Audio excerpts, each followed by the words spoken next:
బండి సంజయ్ ను మనోవేదనకు గురి చేశారన్నారు కేంద్ర మంత్రి కిషన్ రెడ్డి. బండి సంజయ్ ను వాహనాలు మారుస్తూ పలు స్టేషన్లకు తిప్పారన్నారు. కేసీఆర్ కళ్లల్లో ఆనందం చూసేందుకు పోలీసులు ప్రయత్నిస్తున్నారని కిషన్ రెడ్డి చెప్పారు. అధికారాన్ని దుర్వినియోగం చేస్తూ తప్పుడు కేసులు బనాయిస్తున్నారన్నారు. ఉగ్రవాదుల కంటే దారుణంగా బండి సంజయ్ ను ట్రీట్ చేశారని కిషన్ రెడ్డి పేర్కొన్నారు.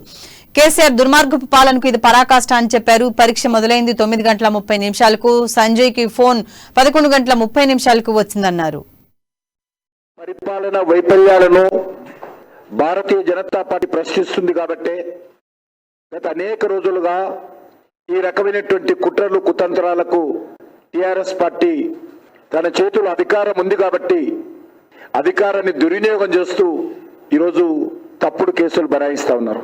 ఒక మంత్రిని చంపడం కోసం సుపారీ ఇచ్చారు అని చెప్పి ఒక కేసు పెట్టారు. అంతేకాదు ఇటీవల ఫామ్ హౌస్ లో అప్పుడు డిఆర్ఎస్ ఇప్పుడు బీఆర్ఎస్ అనుకోండి, బీఆర్ఎస్ జాతి రత్నాలైనటువంటి ఎమ్మెల్యేలు పార్టీ ఫిరాయింపు చేయడం కోసము 400 కోట్లు ఇచ్చారు, 100 కోట్లు అక్కడ ఉన్నాయి అని విస్తృతమైనటువంటి ప్రచారం చేసి ముఖ్యమంత్రి స్వయంగా ప్రెస్ కాన్ఫరెన్స్ పెట్టి వీడియోలు చూపించి ఆ వీడియోలన్నిటిని కూడా దేశంలో ఉన్నటువంటి అన్ని రాష్ట్రాల చీఫ్ జస్టిస్ కు పంపి